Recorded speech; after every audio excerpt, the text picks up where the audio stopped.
Good day once again, and welcome to another edition of the SaskAgToday.com Roundtable. On the Roundtable today, we have the Chief Agricultural Editor for SaskAgToday.com, Kevin Hursh, and we have the AgriNews Director for 620 CKRM Regina, Ryan Young. I'm your host, Doug Falconer, GX94 Yorkton Agriculture Director. And first of all, we're in late April, heading into May next week, and seeding, I guess, is underway in a number of parts of the province, Kevin. Yeah, we've been here at Cabri, pecking away at it the last 2 or 3 days. Not a whole lot of activity yet. There's spraying and people getting ready. This is probably on average about the typical start time for us. Last year, actually, it was a little later. It was into May just because a little bit of inclement weather at the end of April. But this would be typical of the time for us. But I'm surprised some of the people you guys have seen and talked to that in other areas of the province that aren't always going this early that are up and running already. Yeah, we took out GX94 supper in the field on Wednesday to the, I guess it was the Kramer farm just north of Avonhurst, Curtis and Megan Kramer. And he said they were going to be starting first thing Thursday morning. And on our way to his place, we went through Fort Qu'Appelle, and on the north side of Fort Qu'Appelle, we saw someone seeding. So, I mean, it is underway out in this part, which is very early for this time of year. How about you, Ryan? Yeah, I was speaking with a couple of different people. Jake Legui, the chairperson of Sask Wheat, he was saying that he's started seeding already. He's been going for about a week or so, and I think he said he had about 10% of his crop in the ground, and this is kind of the earliest that he's ever seeded, he said, so he doesn't really know how to feel about that, but at any rate, he feels pretty good about it. Another person was Ian Boxall, the president of the Agricultural Producers Association of Saskatchewan, and we'll get to what he's talking about in later on in the roundtable. But he was saying that he's about 5 days to a week away from the start of seeding. There was a bit of snow still in the ditches when I talked to him earlier this week, so I could imagine it's kind of melted since then. But in the meantime, he was still gearing up and still waiting. So Ian Boxall is what I think Tisdale, and I can't remember where Jake and Sarah Legui are. They're sort of south central. What's their hometown? You guys help me out. Jake, he's around the Fillmore area, and okay. Ian is over in Tisdale. Yep. All right, so I think by this time next week we'll hear that wheels are rolling, and I'm sure we'll have our first Saskatchewan crop report by the time we talk next week as well. So, as for other big news this week, the Competition Bureau released a report on the proposed Bunge-Viterra merger. Ryan, you had a chance to speak to a couple of producer groups on that. Yeah, the same two gentlemen, Jake Legui with Sask Wheat and Ian Boxall with APAS. We'll start with Ian. He had the most to say about it. APAS, in fact, they had a bunch of concerns with the merger between Bunge and Viterra. They felt that what the Competition Bureau said about the concerns over the reduced competition it would have in grain purchasing in the western part of the country and the sale of canola oil on the eastern part of the country. APAS is saying, like, this is what we were saying since last June when this merger was first announced, and a lot of the key points that they brought up, it basically said the same thing about erosion of competition. So they're the most concerned about that.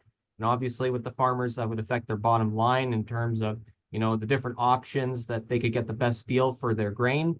So that was kind of the big thing that Ian was talking about. And in the meantime, just continuing to raise awareness about, what this means for producers and kind of go from there, and encouraging people as well to talk to Transport Canada. They have a public interest assessment going on until June 2nd, which is basically a public feedback forum. So if anybody wants to reach out to Transport Canada or the Competition Bureau to weigh in on the Bunge-Viterra merger and how it affects them, or any general concerns, you're more than welcome to do that. As for Jake, he was kind of saying similar things as well. Interestingly enough, Sask Wheat did its own impact assessment on how this merger would play out, and they kind of reached a similar conclusion to the Competition Bureau. So they're just going to see how this all kind of works out from there. And of course, then you were contacted by, I believe it was a representative from Bunge or Viterra as well. Yeah, this morning actually, as of this recording on Friday, there was a gentleman that said that he was working with Bunge on their side of the transaction and kind of felt that the companies were being left out in the story and felt that their perspective was not heard. So he directed me to a joint statement that both companies had, and they said that while they're pleased with the Bureau completing their review and slash assessment, however way you want to put it.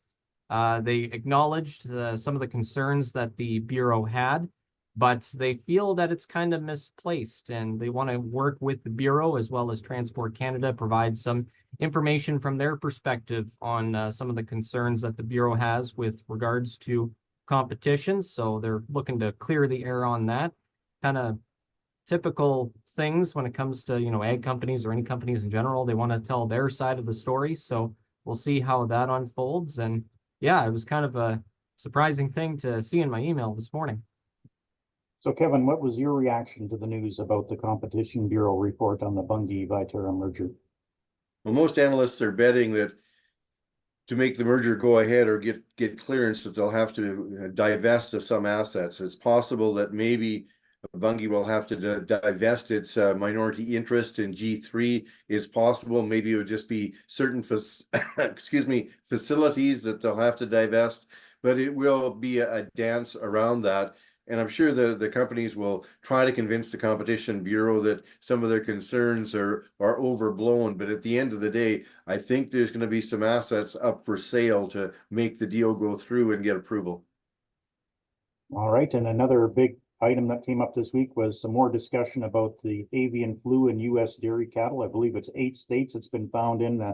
They've been checking milk, for instance, and saying that they've been finding the bacteria in pasteurized milk, but they say the pasteurization process has killed any live bacteria or viruses or anything like that. And then we heard that Colombia has actually stopped receiving beef imports from any of the U.S. states that are infected with avian flu. What's your reaction to that news, Kevin? Yeah, and I've also heard there's some restrictions on interstate movement of cattle, and this thing seems like a slow-moving train wreck.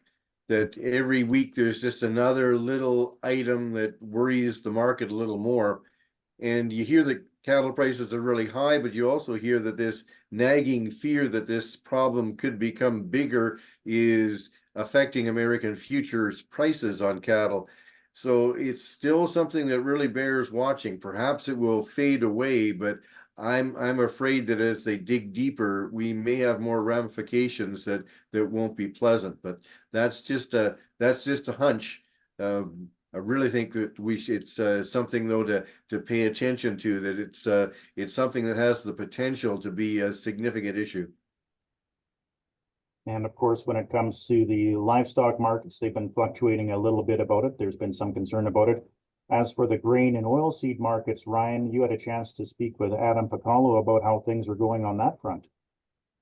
Yeah, and it was a pretty good week for canola and wheat futures. Canola especially, it was up about $14 a ton on the week. It closed this afternoon at around $617.70. And as for Maine Minneapolis wheat, it was up about 54 cents a bushel this week to around $6.97 a bushel at the close. So not too bad of a week for both. As we're getting towards the end of April here, the kind of looks like the likelihood is that as we're approaching the end of the month, maybe a little bit of a rally to kind of shore up on some profit taking, so to speak, according to Pacalo, as we're going to head into a new contract for July. So next week, pretty much when we get back and the markets open again, we'll focus on the July contracts. So that's one of the primary reasons why the futures are where they are. Kevin?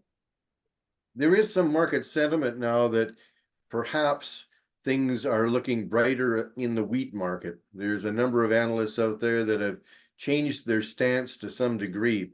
And it's good to see a bit of strength in canola.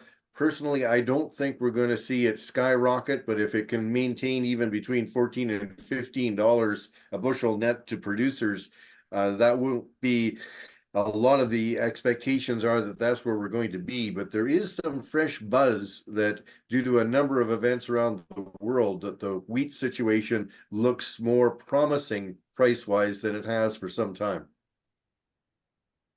Another big item of news this week was the appointing of a new chief commissioner of the Canadian Grain Commission. His name is David Hunt, and he's out of Manitoba. Did you do some research on him, Kevin, to find out a little bit more about him? Well, it's tough to find out much. Maybe it's the the problem with having such a common name, but you Google him and you find very little.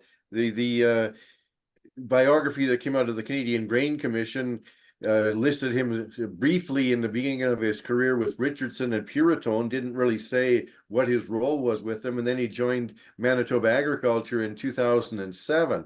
Well, that sounds good, Manitoba Agriculture, but you look at the portfolios and what he's done there, it's everything from veterinary diagnostics to climate change kind of work, and not really in the grain sector.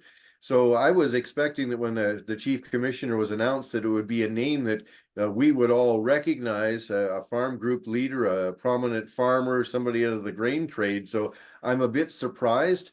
I hope that his qualifications and his abilities are better than what they appear just looking at his resume.